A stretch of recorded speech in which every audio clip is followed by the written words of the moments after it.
ചരിത്രാതീത കാലം മുതൽക്ക് തന്നെ മനുഷ്യനെ ഏറ്റവും കൂടുതൽ പേടിച്ചിരുന്നൊരു പ്രതിഭാസമായിരുന്നു ഗ്രഹണങ്ങൾ. പ്രധാനമായും രണ്ട് തരത്തിലുള്ള ഗ്രഹണങ്ങളായിരുന്നു നമുക്കറിയാവുന്നത്: സൂര്യഗ്രഹണവും ചന്ദ്രഗ്രഹണവും.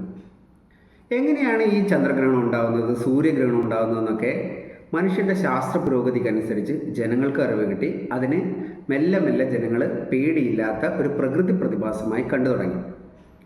എന്നാൽ യൂറോപ്യൻ ബഹിരാകാശ ഏജൻസി ഈ സൂര്യഗ്രഹണം കൃത്രിമമായി സൃഷ്ടിക്കാൻ പോവുകയാണ്. എന്തിനാണ് ഈ സൂര്യഗ്രഹണം കൃത്രിമമായി സൃഷ്ടിക്കുന്നത്? സൂര്യന് ഏറ്റവും അടുത്ത് കാണാനും സൂര്യനെ ഏറ്റവും കൃത്യമായി കാണാനും അതുപോലെ തന്നെ സൂര്യൻ്റെ കൊറോണയെക്കുറിച്ച് പഠിക്കാനൊക്കെ ഉള്ള അവസരം കിട്ടുന്നത് നമുക്ക് സൂര്യനെ നേരിട്ട് നോക്കാതെ ഗ്രഹണങ്ങൾ സംഭവിക്കുന്ന ആ സമയത്താണ്. ഈ സമയത്താണ് നമുക്ക് എസ്പെഷ്യലി നമുക്ക് കൊറോണയെക്കുറിച്ചുള്ള അറിവ് കൂടുതലായിട്ട് കിട്ടുന്നത്. ഇപ്പം നമ്മൾ കൃത്രിമമായിട്ട് എങ്ങനെയാണ് സൂര്യഗ്രഹണം സൃഷ്ടിക്കാൻ പോകുന്നത്? ഭൂമിയിൽ നിന്ന് നോക്കിയാൽ ഈ സൂര്യഗ്രഹണം കാണാനൊന്നും പറ്റില്ല. നമ്മൾ കൃത്രിമമായി സാറ്റലൈറ്റുകൾ അയച്ച് ഈ സാറ്റലൈറ്റുകളാണ് എന്ത് ചെയ്യുന്നത്, ഈ സൂര്യഗ്രഹണത്തെ പഠിക്കാൻ പോകുന്നത്. അപ്പോൾ അതേക്കുറിച്ചാണ് നമ്മൾ ഇന്നത്തെ വീഡിയോയിൽ സംസാരിക്കാൻ പോകുന്നത്. എല്ലാവർക്കും AKS Tech Infoയുടെ മറ്റൊരു എപ്പിസോഡിലേക്ക് സുസ്വാഗതം.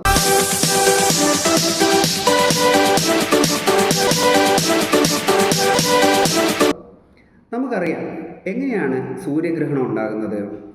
ഭൂമി സൂര്യന് ചുറ്റും കറങ്ങിക്കൊണ്ടിരിക്കുകയാണ്. അതുപോലെ തന്നെ ഭൂമിക്ക് ചുറ്റും ചന്ദ്രനും കറങ്ങിക്കൊണ്ടിരിക്കുകയാണ്. ചില പ്രത്യേക അവസരങ്ങളിൽ എന്ത് ചെയ്യും, ഈ ഭൂമിയും സൂര്യനും ചന്ദ്രനും ഒരു നേർരേഖയിൽ വരും. അതായത് സൂര്യൻ ഒരു പോയിന്റിൽ, അതിൻ്റെ തൊട്ട് മുന്നിൽ ചന്ദ്രൻ നിൽക്കുന്നു, അതിൻ്റെ പിറകിൽ ഭൂമി നിൽക്കുന്നു. അപ്പോൾ നമുക്ക് യഥാർത്ഥത്തിൽ ചന്ദ്രൻ എന്ത് ചെയ്യാണ്, ഈ സൂര്യൻ്റെ പ്രകാശത്തെ ഭൂമിയിലെ ചില സ്ഥലങ്ങളിൽ മാത്രം മാച്ച് കളയാണ്. അതായത് അവിടെ നിന്ന് നോക്കുന്നവർക്ക് മാത്രം എന്ത് ചെയ്യാൻ പറ്റില്ല, ആ സമയത്ത് സൂര്യനെ കാണാൻ പറ്റില്ല. അപ്പോൾ നമുക്കൊരു സംശയം വരും, ചന്ദ്രനേക്കാൾ എത്രയോ മടങ്ങ് വലുതാണല്ലേ സൂര്യൻ, പിന്നെ എങ്ങനെയാണ് നമുക്ക് ഈ ചന്ദ്രനെ കൊണ്ട് സൂര്യനെ മറയ്ക്കാൻ പറ്റുന്നത്?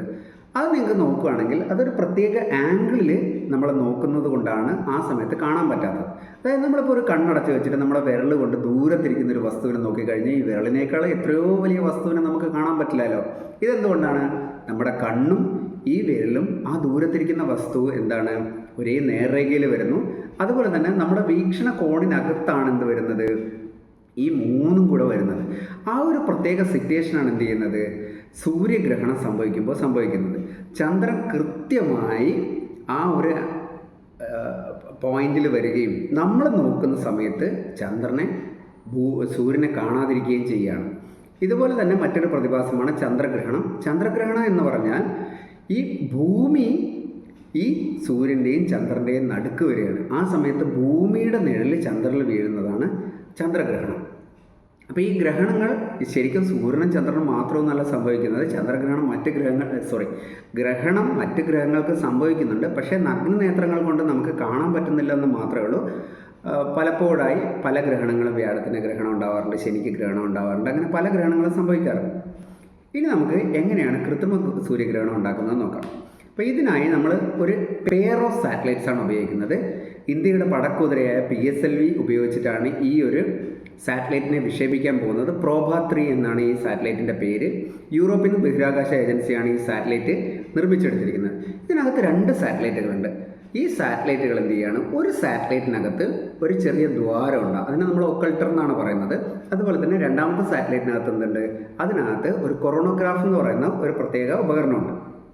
അപ്പോൾ ഈ 2 സാറ്റലൈറ്റുകളെയും നമ്മൾ ബഹിരാകാശത്തേക്ക് വിക്ഷേപിക്കുകയാണ്. അപ്പോൾ എന്ത് ചെയ്യും, ഇത് കൃത്രിമമായിട്ട് ഇതിന് സൂര്യനെ നേരെ, നമ്മൾ നേരത്തെ പറഞ്ഞ പോലെ ഇവിടെയാണ് നമ്മൾ നോക്കിക്കാണുന്ന ആളിരിക്കുന്നത്, ഇതിനകത്താണ് ഒരു കുഞ്ഞു ദ്വാരം ഇരിക്കുന്നത്.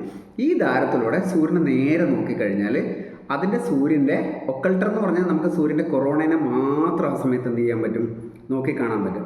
ഇതിനെ ഫോർമേഷൻ ഫ്ലൈ എന്നാണ് പറയുന്നത്. ഈ 2 സാറ്റലൈറ്റുകൾ ഏതാണ്ട് 144 മീറ്റർ അപ്പാർട്ടായിട്ടാണ് നമ്മൾ ലോഞ്ച് ചെയ്യാൻ പോകുന്നത്. ഈ 144 മീറ്റർ അപ്പാർട്ട് എന്ന് പറയുന്നത് നമ്മൾ ഭൂമിയിലിരുന്ന് നിയന്ത്രിക്കുകയൊന്നുമല്ല ചെയ്യുന്നത്. ഈ 2 സാറ്റലൈറ്റുകൾ സ്വയം തന്നെ എന്ത് ചെയ്യും, ഈ 144 മീറ്റർ അകലത്തിൽ കൃത്യമായിട്ടിരിക്കുകയും അത് സൂര്യന് നേരെ കൃത്യമായിട്ടുള്ള ആംഗിളിൽ നിൽക്കുകയും, ഇപ്പോൾ പലപ്പോഴായി നമുക്ക് എന്ത് ചെയ്യാൻ പറ്റും, കൃത്രിമമായി സൂര്യഗ്രഹണത്തെ സൃഷ്ടിച്ച് എടുക്കാൻ പറ്റും. അതുമാത്രമല്ല, ഈ പ്രോഭ-3 സാറ്റലൈറ്റ് ഉപയോഗിച്ചിട്ട് ചെയ്യുന്നത്, അവർ വേറെ ഒരുപാട് ഫോർമേഷൻ ഫ്ലൈൻസ് സ്വന്തമായിട്ട് തന്നെ എങ്ങനെയെങ്കിലും പല ഫോർമേഷൻസ് അവർ ട്രൈ ചെയ്യുന്നുണ്ട്.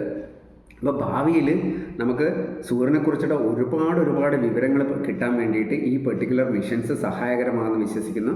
ഇതുപോലുള്ള കുഞ്ഞു നുറുങ്ങ് വീഡിയോ, സ്പേസ് സയൻസായിട്ട് ബന്ധപ്പെട്ട നുറുങ്ങ് വീഡിയോകൾ നിങ്ങൾക്ക് താല്പര്യമുണ്ടെങ്കിൽ ഈ ചാനൽ സബ്സ്ക്രൈബ് ചെയ്യുന്ന കാര്യം പരിഗണിക്കാം. വീണ്ടും കാണാം. ബൈ.